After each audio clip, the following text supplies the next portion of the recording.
ओम सहना भवतु सहनौ भुनक्तु सह वीर्यं करवावहै तेजस्विनावधीतमस्तु मा विद्विषावहै। ओम शांति शांति शांतिः। चरितं रघुनाथस्य शतकोटिप्रविस्तरम् एकैकमक्षरं पुंसां महापातकनाशनं वाल्मीकिगिरिसम्भूता रामाम्भोनिधिसंगता श्रीमद् रामायणे गंगा पुनाति भुवनत्रयं वाल्मीकिर्मुनिसिंहस्य कवितावनचारिणः शृण्वन् रामकथानादं को न याति पराङ्गतिं। जय जय रघुवीर समर्थ श्री राम सियावर रामचंद्र भगवान की जय।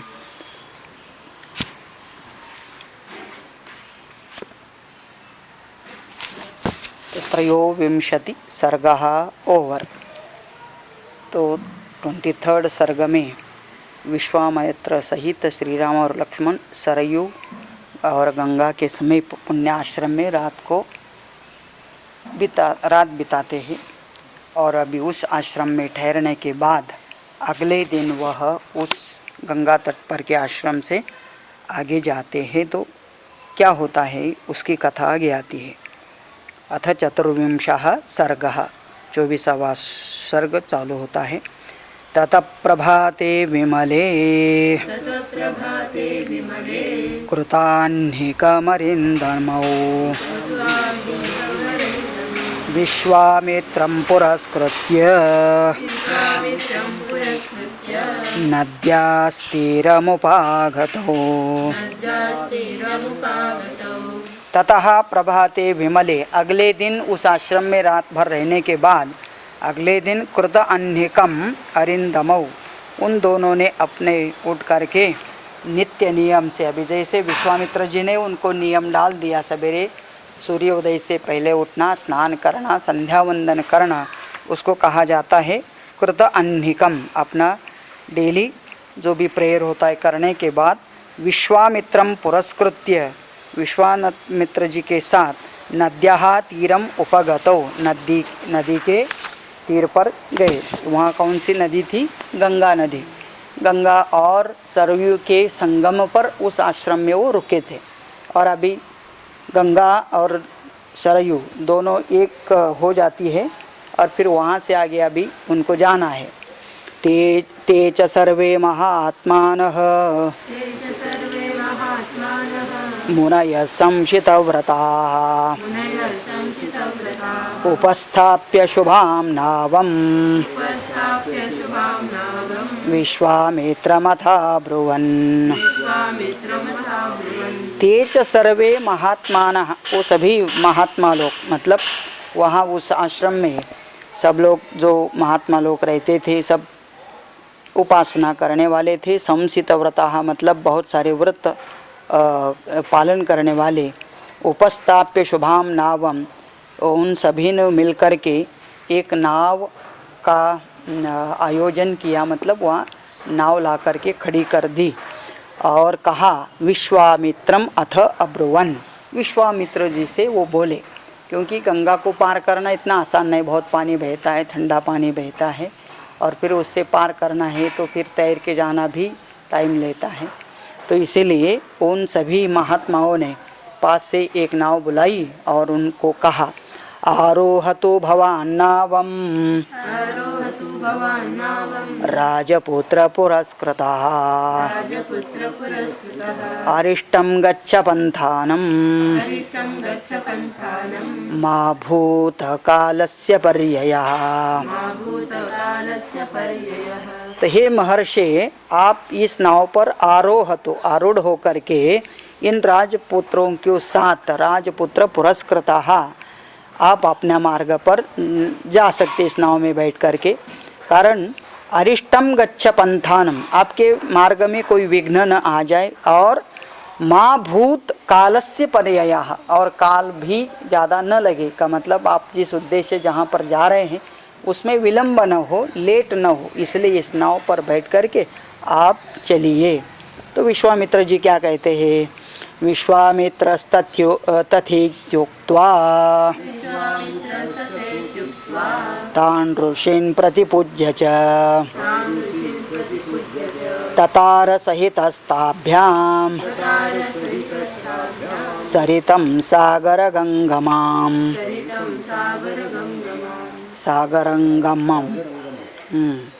तो विश्वामित्रः तथा इति उक्ता, विश्वामित्र ने भी कहा तथास्तु, आप जैसे कहते हो ऐसे ही करो। तो मतलब उस नाव में बैठने के लिए तैयार होते हैं। और फिर इतना उन ऋषियों ने मुनियों ने उनकी जाने के लिए नाव का आयोजन किया, प्रबंध करके रखा, तो विश्वामित्र को भी अच्छा लगा और इसलिए उन्होंने भी तान ऋषिन प्रतिपूज्य, उन सभी ऋषियों की सराहना करते हैं, उनको आशीर्वाद भी देते हैं और धन्यवाद दे करके नाव में बैठ करके ततार का मतलब पार कर दिया, तर का मतलब पार होना, ततार मतलब पार हो गए उस नाव में बैठ के। सहिता ताभ्यम, उन दोनों राजपुत्रों के साथ, सरितम सागरंगमाम, सागर की तरफ बहने वाले इस सरित का मतलब गंगा, जो कि अभी गंगा और सरयू का संगम, मतलब दोनों मिल करके अभी बह रहे, तो बड़ी नदी हो जाती है। तो वहाँ से वो नदी को दोनों ने पार कर दिया। तत्र शुश्राव वै शब्दम तोयसरम्भवर्धितम् मध्यमागम्य तोयस्य तस्य शब्दस्य निश्चयम्। तो अभी वो नाव पर बैठ कर के जा रहे थे ये तीनों, और वो नाव चलाने वाले एक दो होंगे, और इस प्रकार से नदी पार करते हुए नदी के बीच में जाते हैं तो वहाँ पर एक प्रकार का ध्वनि साउंड शब्द सुनाई देता है। तो वो ध्वनि किस चीज़ का है, वो व्हाट इज़ दैट साउंड, ऐसे राम जी को प्रश्न आता है। तत्र शुश्राव वै शब्दम, राम ने एक शब्द सुना, तोयस सरम्भवर्धितम, और वो वहाँ पर दो नदी का मतलब कहाँ से वो शब्द आ रहा है, वो इधर उधर देखता है, कोई चीज़ तो दिखाई नहीं देती, फिर भी शब्द आता है। तो शब्द था वो नदी के जल का, लेकिन वो कैसे आ रहा है, क्यों आ रहा है करके पता नहीं था। इसलिए राम जी वो विश्वामित्र से कहते हैं, तो मध्यम आगम्य तो यस्य तस्य शब्दस्य निश्चयम, वो शब्द क्या है जानने की इच्छा से ज्ञातु कामो महातेजाः सह राम कनीयसा अथ राम सरिन्मध्ये पप्रच्छ मुनिपुंगवम्। ज्ञातु कामः महातेजः सह रामः कनीयसा, कनीयसा सह, कनीयस का मतलब उसका छोटा भाई, छोटे भाई लक्ष्मण के साथ राम ये शब्द क्या हो रहा है करके जानना चाहता था, इसलिए दोनों का भी प्रश्न था। और इसलिए फिर अथ उसके बाद राम ने सरिन मध्य पप्रच्छ मुनिपुंगवम, उस मुनि श्रेष्ठ विश्वामित्र जी से इन्होंने पूछ ही लिया। जिज्ञासा होनी चाहिए, फिर मुनि कितना भी बड़े हो तो, लेकिन जब संशय आता है तो फिर उसका मतलब क्या है जानने का जिज्ञासा भी कम से कम दिखानी चाहिए। तो उसने पूछ ही लिया कि ये शब्द क्या है। वारिणो पप्रच्छ मुनि पुंगवम, कि ये शब्द क्या है करके, शरीर मध्य इस नदी के बीच में से आवाज़ आ रही है। वारिणो भिद्यमानस्य किमयं तुमुलो ध्वनिः राघवस्य वचः श्रुत्वा कौतूहलसमन्वितम्। तो वारिणो भिद्यमानस्य, एक्चुअली वो दो नदियाँ का पानी अभी एक दूसरे से मिल रहा, तो ये जब दो नदी का प्रवाह एक आता है तो वो मिक्स होने से पहले एक दूसरे के साथ टकराते हैं, तो वहाँ उसका एक साउंड आता है। वारिणो भिद्यमानस्य किम अयम तुमुलो ध्वनि, ये कौन सा ऐसा बड़ा ध्वनि आ रहा है यहाँ से। राघवस्य वचः श्रुत्वा, ऐसा राघव का प्रश्न सुनने के बाद, वो भी कैसे, कौतूहलम समन्वितम, वो बड़ो कुतूहलता से पूछ रहा है कि क्योंकि ऐसा साउंड कभी उन्होंने सुना नहीं। अभी हम लोग भी नदी के तट पर बहुत ज़्यादा नहीं बैठते हैं, तो हमको नदी का मतलब पानी इतना ही पता है, लेकिन हर अलग अलग नदियों का प्रवाह का साउंड भी अलग होता है। किसी किसी नदी में केवल रेती होती है तो वहाँ पानी बिना आवाज़ करके भी बहता है, लेकिन किसी किसी नदी के अंदर सैंड कम होती है बालू, और लेकिन उसके जगह पर बड़े बड़े पत्थर, जैसे ऋषिकेश हरिद्वार के वहाँ पर देखते हैं तो पत्थर रहते हैं, तो पत्थर से टकरा करके पानी बहता है तो उसका अलग साउंड आता है। तो ये नदी के तट पर बैठने वाले को पता होगा, जो राजधानी में शहर में रहते हैं उनको क्या है, पानी का मतलब नल से गिरने वाला वही एक पानी सुनाई देता है, तभी इसलिए अलग अलग होता है। तो मतलब इससे वो जिज्ञासा होती है पहली बार जब सुनते हैं तो, और इसलिए राम और लक्ष्मण को जिज्ञासा होने के बाद बड़े कुतूहल से पूछ लिया, तो उसका उत्तर भी अच्छी तरह से देते हैं मुनिवर। कथयामास धर्मात्मा तस्य शब्दश्च निश्चयम् कैलास पर्वते राम मनसा निर्मितं परम। वह धर्मात्मा विश्वामित्र जी ने कहा, कथयामास तस्य शब्दश्च निश्चयम्, वो शब्द क्यों और कैसे आता है इसका डिटेल उत्तर बताते हैं और कहते हैं कि आपको पता है, कैलास पर्वते हे राम मनसा निर्मितम परम, एक कैलास नाम का पर्वत है, या तो उसका नाम उन्होंने सुना होगा, तो हम लोगों ने भी सभी ने वो सुन के रखा है कि पहला कैलास नाम का पर्वत है, माउंटेन कॉल्ड पर्वता, वो पर्वता इज कॉल्ड कैलासा। अभी वो आजकल तिब्बत में होते हुए अभी चाइना का भाग बन गया है, इसलिए हमको पासपोर्ट लेके जाना पड़ता है, तो जाने के लिए तो जाते हैं, थोड़ा कठिन भी है वो जाना वहाँ। तो उस कैलाश पर्वत का निर्मित कैसी हुआ, तो कहते वहाँ कैलाश पर्वत के पास ब्रह्मणा नरशार्दूल तेनेदं मानसं सरः तस्मात् शुश्राव सरसः सायोध्यामुपगूहते। कहते हैं कि ब्रह्मणा नरशार्दूल, ब्रह्मा जी हे नरशार्दूल नरश्रेष्ठ रामा, ब्रह्मणा का मतलब साक्षात चतुर्मुख ब्रह्मा जी के मानसम सरहा, उनके मन में संकल्पना आई कि यहाँ पर मैं एक सरोवर बना दूँ। सरोवर का मतलब तालाब, और ये मन का संकल्प आया तो वो सत्य संकल्प थे, जैसे मन में आया ऐसा कृति हो जाता था। तो ऐसे ब्रह्मा जी के संकल्प से वह सरोवर निर्माण हुआ, और इसलिए उसका नाम भी पड़ा मानस सरोवर। क्या नाम पड़ा? मानस सरोवर। आज हम लोग उसको कैलाश पर्वत और मानस सरोवर कहते हैं कि वहाँ बड़ा एक है नेचुरल, उसको कोई बनाया हुआ नहीं। तो ये क्यों? तो ब्रह्मा जी के संकल्प से बना, पर्वतों के बीच में बड़ा सरोवर है, हमेशा पानी रहता है, बहुत सुंदर गहरा पानी होता है। बहुत लोग जाते हैं, उसके वीडियो बना करके भेजते हैं, और जो श्रद्धा भक्तिवान होते तो नाचने लगते हैं, क्योंकि सामने पर्वत कैलाश पर्वत हमेशा आइस बर्फ़ से ढका हुआ रहता है।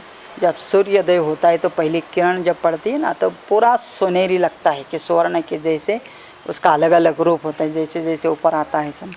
तो और वहाँ परिक्रमा भी करते हैं, कुछ 27-28 किलोमीटर का एरिया है, वो भी करते। बहुत ठंड भी रहती है, टेंट में रहना पड़ता है। तो ऐसा वो सुंदर एरिया है वहाँ। कैलाश मानस सरोवर है, वहाँ लोग स्नान भी करते हैं ठंडा ठंडा पानी से। उस मानस सरोवर का निर्मित ब्रह्मा जी ने साक्षात अपने मनस संकल्प से की थे। तस्मात् शुश्राव सरसः सायोध्याम उपगूहते। तो वह सरोवर से निकली हुई यह नदी, उसी का नाम पड़ा सरयू। सरयू, सरस का मतलब वह मानस सरोवर, और वहाँ से निकलने वाली नदी का नाम सरयू। कहाँ से बहती है? तो सायोध्याम उपगहते। सायोध्या, अयोध्या, अयोध्या के पास से यह नदी गुजरती का मतलब तुम्हारे राजधानी से जो नदी गुजरती है वही सरयू। वही सरयू और गंगा जी, ये दोनों का भी वो संगम, जहाँ पर ये रात में रुके थे, तो वहाँ संगम से आगे जब वो निकले वो बोट से, तो वहाँ एक विशेष साउंड आ रहा है, उसी के बारे में वो पूछ रहे। तो तब बताया कि ये मानस सरोवर से आई हुई सरयू, और वहाँ गोमुख से आती है हिमालय से आने वाली यह गंगा, इन दोनों के पानी का टकराव होते से शब्द होता है। तस्यायम अतुलो शब्दः जा ओके सर प्रवृत्ता सरयुः पुण्या ब्रह्म सरश्च्युता तस्यायम अतुल शब्दः जाह्नवीमभिवर्तते। सर प्रवृत्ता सरयु, सर से प्रवृत्त मतलब वो सरोवर से निकली, इसलिए उसका नाम पड़ा सरयु।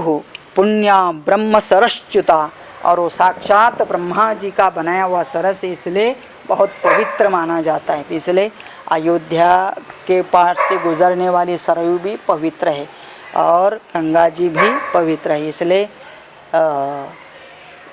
शादी के समय एक मंगलाष्टकम बोलते हैं, और उसमें भी ये एक मंगलाष्टकम आता है, एक श्लोक, तो उसमें भी सरयू, हाँ सरयू गंगा इन सभी नदियों का नाम लेते हैं। तो मतलब क्या, इन सभी के साक्षी को नाम लेके शादी करना, तो हमेशा फिर वो एक पवित्रता बनी रहती है। और ऐसे नदी तीर्थ, हमारे जितने भी तीर्थ अच्छे अच्छे क्षेत्र है, ये सब किसी न किसी नदी के तट पर है। तो इसका मतलब नदी में स्नान करो और वहाँ का भगवान का दर्शन करो, ये दोनों चीज़ का स्नान और दर्शन होना ही तीर्थ यात्रा कहलाता है। तो ऐसे यह सरयू भी है। और जाह्नवी का मतलब गंगा, और गंगा को जाह्नवी क्यों कहते हैं, तो जन्हों का मतलब पैर, और भगवान विष्णु के चरणों से निकलती है, इसलिए उसका नाम जाह्नवी।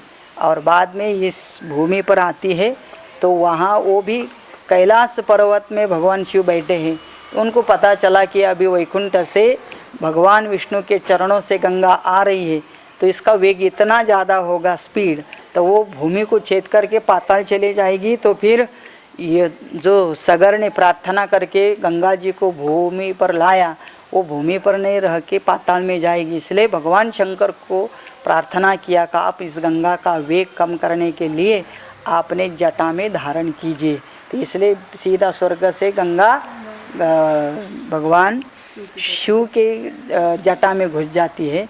तो फिर जटा तो ऐसे इतनी लंबी बनाई हुई है, तो उसके अंदर घूमते घूमते घूमते उसका स्पीड वेग कम होता है, और फिर बाद में शंकर जी के मस्तक से हाँ तो आप गाना गाते हैं ना, हाँ जटा जूट में गंगाधारी त्रिशूलधारी डमरू बजाई, ऐसा बोलते हैं ना। तो मतलब वो स्टोरी उसके पीछे है कि गंगा भी भगवान विष्णु के चरणों से निकलती, इसलिए जाह्नवी, और शंकर जी के जटा से निकलती है। तो ऐसे दोनों भगवान के स्पर्श से यह बहने वाली गंगा, उन सरयू और गंगा का क्या होता है, तो यहाँ संगम होता है। वारि संक्षोभजो राम प्रणामं नियत कुरु ताभ्यां तु तावुभौ कृत्वा प्रणमामति धार्मिकौ। तो वारि संक्षोभजो, वारि संक्षोभजः शब्द, वो दोनों नदियों का, वारी का मतलब जल, उन टकराने से जो शब्द होता है वही इसका, वो ध्वनि का शब्द का मूल स्रोत है, और वहीं से यह शब्द आ रहा है। और वो शब्द सुन कर के तभी पता चला कि हाँ ये दो नदियों का जल एकत्र आता है, और इसलिए टकराने से यह शब्द होता है। उसी समय विश्वामित्र जी कहते हैं उन दोनों को, ताभ्याम प्रणमाम नियतं कुरु, आप दोनों उसको नमस्कार करो, क्योंकि दोनों नदियों का है। तो हमारे लिए नदी बहुत पवित्र होती है। इनफैक्ट हमारे लिए क्या है, आकाश भी परमात्मा है, वायु भी परमात्मा ही है, अग्नि भी परमात्मा है, जल भी परमात्मा है, पृथ्वी त्वया धृता लोका, हर दिन श्लोक बोल करके उसको भी नमस्कार करते, तो सब परमात्मा स्वरूप। इसलिए और अभी स्वयं राम भी परमात्मा है, फिर भी अभी मनुष्य रूप में है, तो उनको मनुष्य ही समझ करके ये सभी देवी देवताओं को प्रणाम करना चाहिए। इसलिए दोनों भाई ने प्रणाम किया। ताभ्याम तो ता उभव कृत्वा प्रणामम अति धार्मिको, दोनों भी धार्मिक होने के कारण दोनों ने प्रणाम कर लिया उस शब्द वाले दोनों नदियों को। तीरम दक्षिणमासाद्य जग्मतुर्लघु विक्रमो सवनं घोर संकाशम दृष्ट्वा नरवरात्मजः। तो अभी वो ये कथा सुनते सुनते नमस्कार करते करते कब नदी पार हो गया पता ही नहीं चला। तो मतलब अभी पहुंच गए। दक्षिणम आसाद्य तीरम, दक्षिणम तीरम आसाद्य, दक्षिण तीर को गंगा के उत्तर तट से निकले थे, दक्षिण में पहुंच गए। जगमतोहु लघु विक्रमो, तो ये दोनों भी वहाँ पर पहुँचने के बाद, लघु का मतलब जल्दी जल्दी अतिक्रमण कर लिया, तो वहाँ उतर गए और सामने बोट से उतर जाते हैं, तट पर पैर रखते ही सामने बड़ा सा जंगल, मतलब वो नदी के उस पार पूरा जंगल ही था, और फिर वहीं उतर गए तो सामने जंगल देखते हैं। तो फिर उनको और प्रश्न आता है राम जी को कि ये जंगल कैसा है, कौन सा है, इसका नाम क्या है करके। तो फिर उसके बारे में कहते हैं, सह वनम घोरम संकाशम दृष्ट्वा नरवरात्मजः। तो ये नरवरात्मज मतलब श्रेष्ठ राम ने पूछ लिया कि ये घोर वन कैसा है, दिखता है, वो कौन है, कब बना, इसका नाम क्या है, तो सब पूछ लेता है। अविप्रहतमैक्ष्वाक्षः क्ष्वाकः पप्रच्छ मुनिपुङ्गवम् अहो वनमिदं दुर्गम् झिल्लिकागणसंयुतम्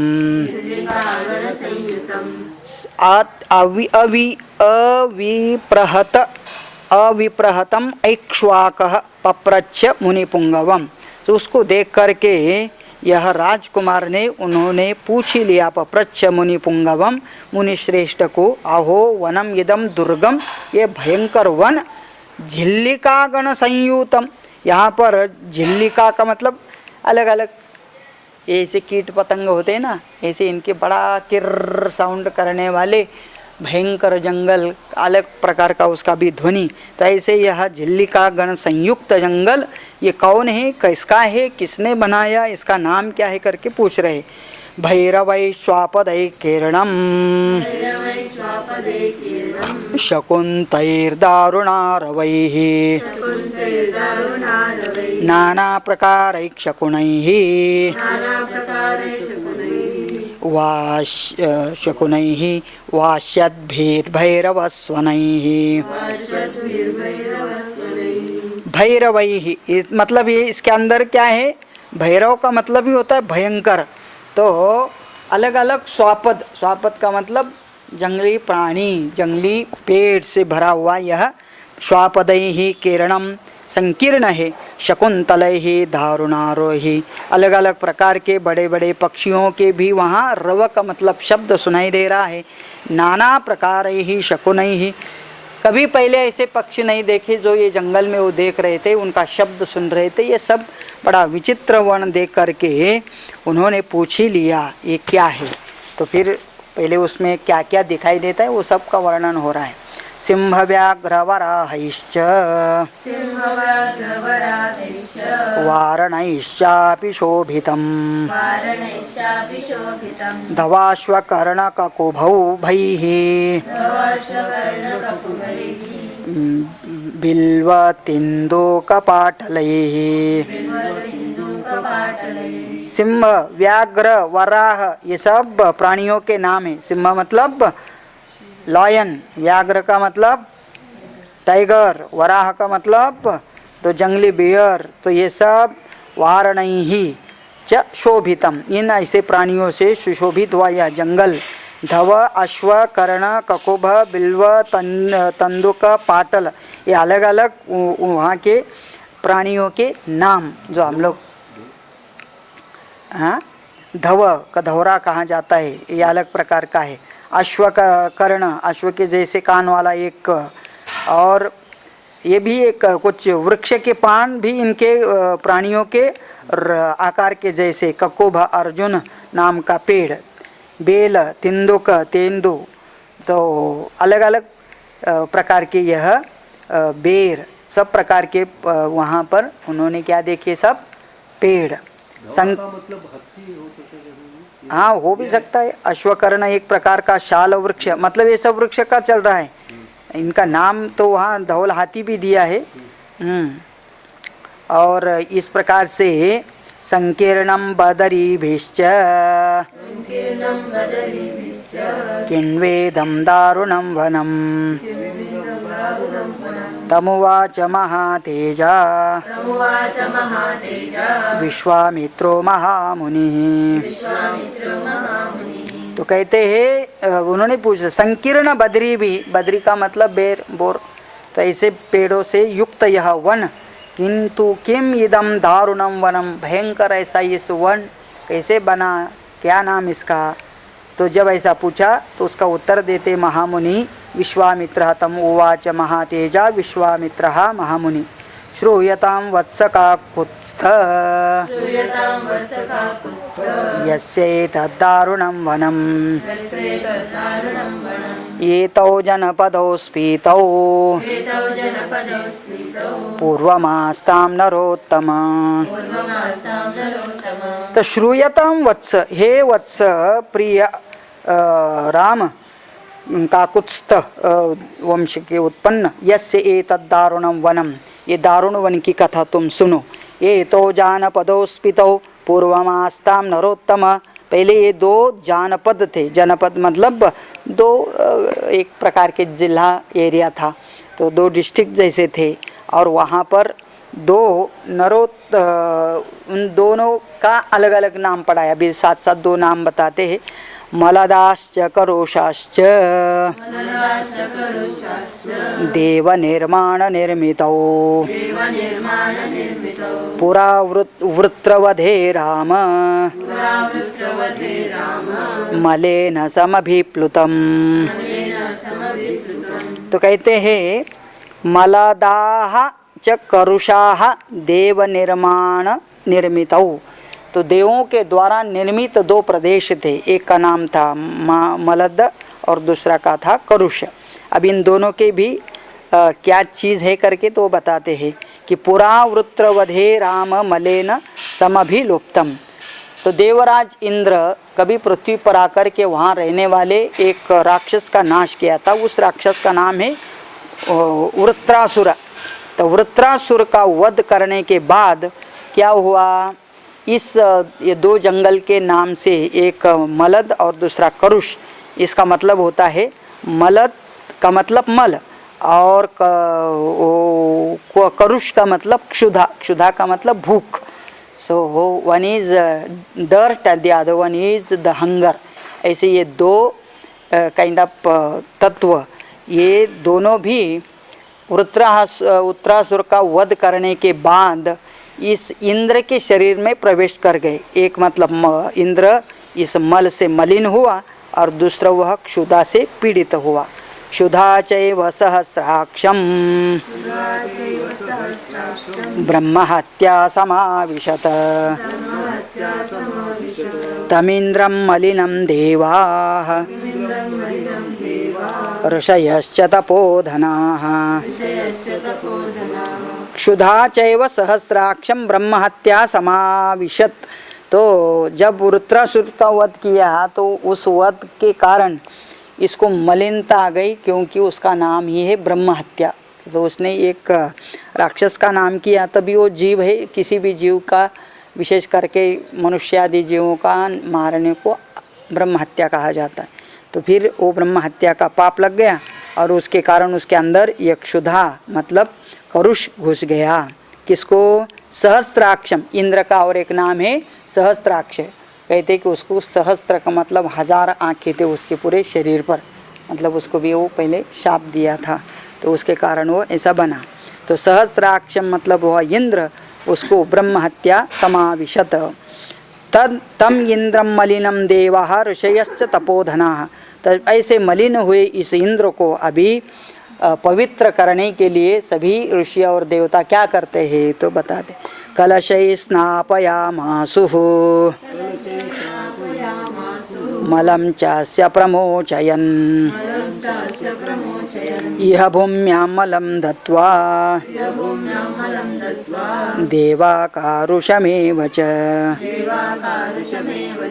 इह भूम्यां कलशैः स्नापयामासु। तो कहते हैं कि ऋषि और देवता ने मिलकर के ये सभी नदियों का पवित्र जल ला करके मंत्र बोल करके देवराज इंद्र को स्नान कराया, उसको क्लीन किया। तो फिर क्लीन किया तो क्या हुआ, उसके अंग से शरीर से जो मल निकला वो जिस भूमि पर पड़ा वही एक ये जंगल है जिसका नाम है मलद। और वहाँ वो भूख से पीड़ित था, उसको भूख से भी छुड़ाया। तो उसका वो भूख जहाँ छोड़ी है वहाँ क्षुधा छोड़ दिया तो उसका नाम पड़ा करुष।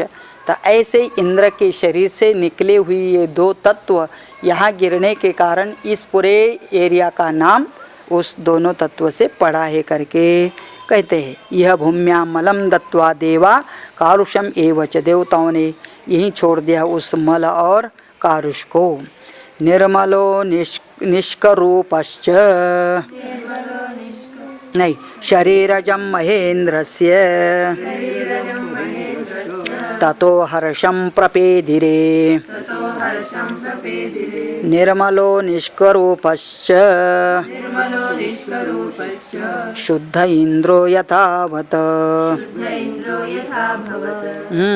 तो इन दोनों से सभी शरीरजम महेन्द्रस्य, महेंद्र का मतलब इंद्र, तो इंद्र के शरीर से दोनों निकल जाने के कारण वहाँ गिर गए तो वो दो जंगल नाम पड़े। और फिर उसके बाद इंद्र कैसे हुआ, निर्मलाः निष्करूपश्च शुद्धः इंद्रः यथा भवत्। तो वो पहले जैसे फिर शुद्ध हो गया, निर्मल हो गया इंद्र। ततो देशस्य सुप्रीतः वरं प्रादादनोत्तमम् इमौ जनपदौ स्फीतौ ख्यातिं लोके गमिष्यतः। मलदाश्च करुषाश्च ममाङ्गमलधारिणौ ततः देशश्च सुप्रीताः वरं प्रदत्तं। तो फिर वो इंद्र को भी बड़ा अच्छा लगा कि वो शुद्ध हो गया, पाप से मुक्त हो गया। तो उसने वो जहाँ मल गिरा और करुष गिरा उसको, उस भूमि को भी आशीर्वाद दे दिया। तो इसी नाम से तेरी प्रसिद्धि हो जाएगी। कैसे, तो एक को मलद कहा जाएगा और एक का करुष कहा जाएगा। अभी याद आता है कि अभी वेस्ट बंगाल के इलेक्शन हो गए तो वहाँ एक जिले का नाम है मालदा। अभी वो मलद था इधर, हो सकता है उसी का अपभ्रंश होकर के मालदा एरिया हो गया होगा। तो यही जगह है कि जहाँ पर वो गंगा के तट पर भी है, तो वहाँ उस एरिया को आजकल मालदा वेस्ट बंगाल में कहा जाता है। तो ततः देशस्य सुप्रीतः वरं प्रदात् अनुत्तमम् इमो जानपदो स्फीतौ ख्यातिं लोके गमिष्यता। इस नाम से ही यह प्रसिद्ध हो जाएंगे। मलदाश्च करुषाश्च मम अंगमलधारिणो, मेरे अंग का मल धारण करने के कारण इनको इसी नाम से प्रसिद्धि मिलेगी, ऐसा आशीर्वाद इंद्र ने उस एरिया को दे दिया। साधु साध्वीति तं देवाः पाकशासनमब्रुवन् देशश्च पूजां तां दृष्ट्वा कृतां शक्रेण धीमता। इस प्रकार साधु साधु इति तम देवाः, सभी देवता ने इंद्र को साधु साधु मतलब बहुत अच्छा बोल दिया। और तब से ये एरिया का नाम प्रसिद्ध हो गया। देवाः पाक शासनम अब्रवन, तो फिर पाक शासन को बारंबार साधुवाद दिया, मतलब उस एरिया को। और फिर देवस्य पूजांताम दृष्ट्वा कृताम शक्रेण धीमता, फिर सभी देवताओं ने भी उसकी पूजा और ये देख करके साधुवाद दे दिया कि इंद्र ने इसका ऐसे उपकार किया। एतो जनपदोस्फीतो दीर्घकालमरिन्दम मलदाश्च करुषाश्च मुदिता धनधान्यतः। इसलिए ये तो जनपदों, ये दोनों भी एरिया दीर्घ कालम तो खूब ज़्यादा दिन तक क्या हुआ, मलदाश्च करुषाश्च मुदिता धनधान्यतः, वहाँ सब प्रकार की खुशियाँ रही, धन धान्य बारिश होना सब कुछ अच्छा चल रहा था, मतलब ब्यूटीफुल प्लेस बना, लोग बड़े खुश थे, पानी था, सब कुछ अच्छा चल रहा था। तो फिर क्या हुआ, अभी कुछ जहाँ अच्छा चलता है ना वहाँ कोई ना कोई कोरोना जैसा बीमारी आता है, तो वहाँ पर भी ऐसा कुछ चल रहा था। उसके बाद एक राक्षसी यक्षिणी आ जाती वहाँ पर। कस्यचित् त्वथ कालस्य यक्षिणी कामरूपिणी बलं नागसहस्रस्य धारयन्ति तदा ह्यभूत्। कस्यचित् अथ कालस्य, कुछ काल बीत जाने के बाद सब अच्छा चल रहा तो अथ उसके बाद यक्षिणी कामरूपिणी, एक यक्षिणी, ये यक्ष मतलब ये देवताओं का एक प्रकार, उसमें से एक यक्षिणी का मतलब फीमेल, बलम नाग सहस्रस्य, सहस्र नागों का अपने अंदर, यहाँ नाग का मतलब हाथी, तो सहस्त्र हाथियों का बल धारण करके तदाभूत वहाँ प्रकट हो गई। पता नहीं उस यक्षिणी को इतना ताकत, सहस्त्र हाथियों की ताकत लेकर के उस जंगल में प्रकट हो गई। अब ये सहस्त्र हाथी का इसको नाम ही बोलते बाहुबली, तो जिसके पास लाठी उसकी भैंस कहा जाता है ना, तो ऐसे कोई बहुत पावरफुल अपना किसी भी प्रकार का सामर्थ्य लेकर के उस जंगल के ऊपर उसका नज़र जाती है और फिर वो वहाँ चले जाती है। वो कौन थी यक्षिणी, ताटका नाम भद्रन्ते भार्या सुन्दस्य धीमतः मारीचो राक्षसपुत्रः यस्या शक्रपराक्रमः वृत्तबाहुर्महाशीर्षः विपुलास्य तनुर्महान्। ताटका नाम भद्रन्ते, उसका नाम क्या था, ताटका। वो यक्षिणी आज राक्षसिनी का रूप धारण करके वहाँ पर रहती है। और वो किसकी कौन थी, तो कहते स्पुंदस्य भार्या, स्पुंद नाम के राजा की वह, अथवा वो स्पुंद नाम के दैत्य की वह भार्या गए ते। भार्या स्पुंदस्य धीमतः मारीचः राक्षसः पुत्र, और वही स्पुंद और यह ताटका, इन दोनों का पुत्र का नाम ही है मारीचः। उनको पुत्र हुआ मारीचा, स्पुंद का या ताटका का पुत्र मारीचः। यस्य शक्र पराक्रमः, वो बहुत पराक्रमी था। और वृत्तबाहुर्महाशीर्षः, उसकी भुजाएं गोलाकार थी, मस्तक बहुत बड़ा था। विपुलास्य तनो महान, वो बहुत बड़ा फैला हुआ विशालकाय शरीर जिसका था। ऐसा कौन, मारीची नाम पुत्र इस ताटका का था।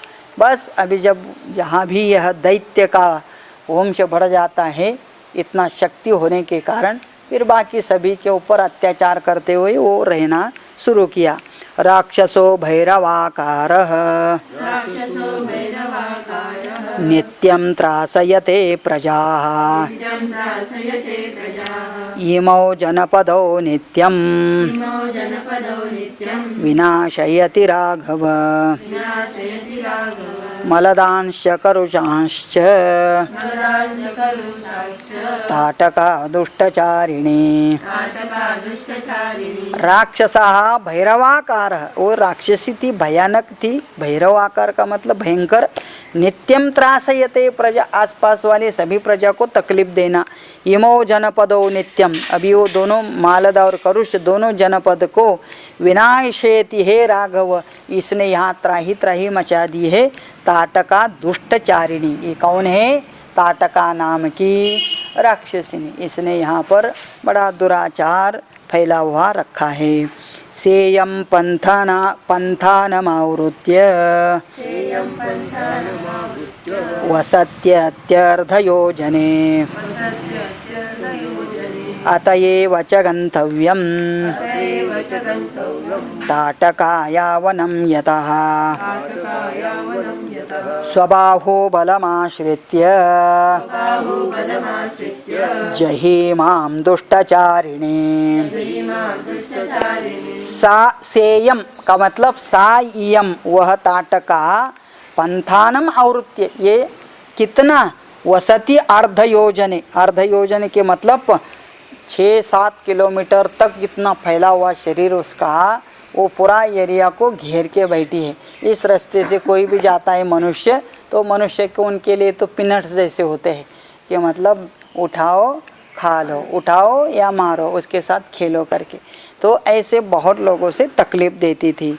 और वसति अर्धयोजने अतएव च गंतव्यम, और इसीलिए बोल रहे हैं कि हम उसी रास्ते से जाना है, हमारा रास्ता भी उधर से घुसता है। तो इसीलिए ताटकाया वनम यतः, और इसलिए इसका नाम ही आजकल क्या हुआ, ताटका वन। ताटका वन का मतलब ये ताटका राक्षसी जहाँ रहती है उस वन का नाम ही पड़ा ताटका, क्योंकि कोई भी देखते हैं तो ये ताटका का वन है, उधर से जाना नहीं है, वो जाने का अवॉइड करते थे क्योंकि लोगों को तकलीफ दे रहे थे।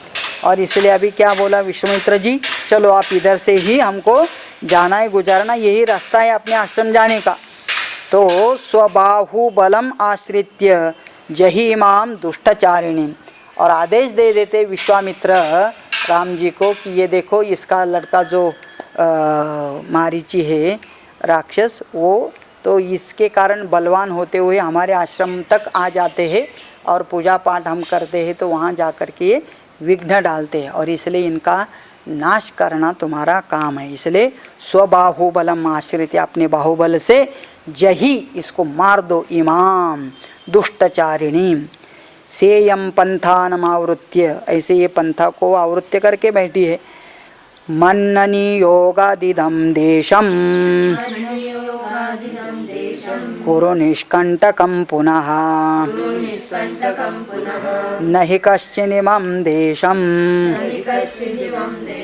शक्तो ह्यागन्तुमीदृशम्। मन्नियोगात् मतलब मेरी आज्ञा से, इमं देशम कुरु निष्कंटकम, इसको मार करके इस देश को इन सभी राक्षसों से तुम मुक्त कर दो करके विश्वामित्र राम जी को आज्ञा देते हैं। और नहीं कश्चिदिमं देशम शक्तः ही आगंतुम ईदृशम, और ऐसा एक एग्जाम्पल सेट करो, ऐसा यहाँ दरारा निर्माण करो कि इसके बाद कोई भी यक्ष राक्षस या आने का सोचना भी नहीं चाहिए। कितना सुंदर जगह है, और ऐसे राक्षस लोग वहाँ आकर के ऋषि मुनि यहाँ के लोकल प्रजा को तकलीफ देते थे। नहीं कश्चिदिमं देशम शक्तः, कोई आना ही न पाए इसके बाद, ऐसा कुछ करो। यक्षिण्या घोरया राम उत्सादितमः सह्यया एतत्ते सर्वमाख्यातं यथैतद्दारुणं वनं यक्षाचोत्सादितं सर्वं अद्यापि न निवर्तते। यक्षिण्या घोरया, ऐसे घोर यक्षिणी के द्वारा इस देश को उजाड़ कर रखा। उत्सादितम असह्यया, इतना वह तकलीफ देती है सब जगह पर। आजकल भी होते हैं ना गुंड लोग, जिस एरिया में रहते हैं वहाँ से ज़बरदस्ती लोगों से वसूली करते हैं, जो उनका कहना नहीं मानता है उनको मार देते हैं।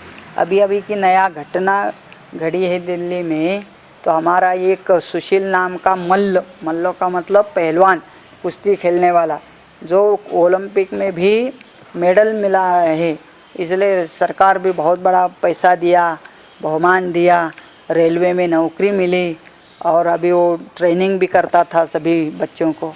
लेकिन पता नहीं वो भी थोड़ा उसका दुष्ट प्रवृत्ति हो गया, लोकल गुंड के साथ मिल करके किसी का जगह हड़पना, किसी का जगह खाली करके देना, ये धंधा शुरू कर दिया।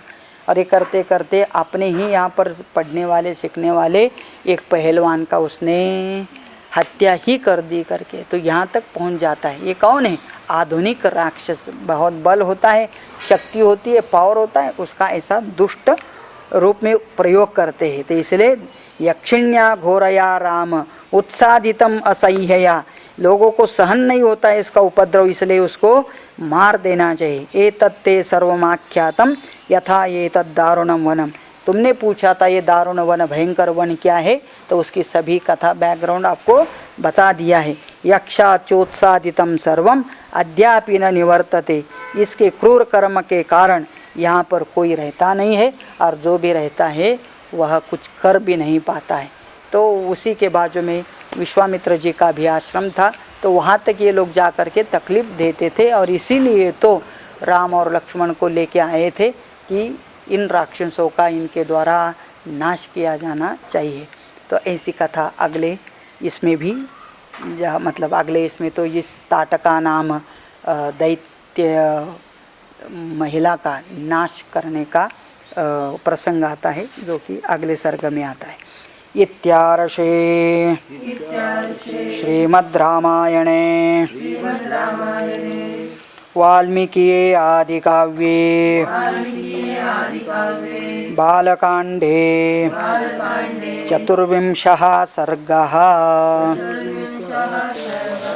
ॐ पूर्णमदः पूर्णमिदं पूर्णात् पूर्णमुदच्यते पूर्णस्य पूर्णमादाय पूर्णमेवावशिष्यते। ॐ शान्ति शान्ति शान्तिः। जय जय रघुवीर समर्थ, सियावर रामचंद्र भगवान की जय।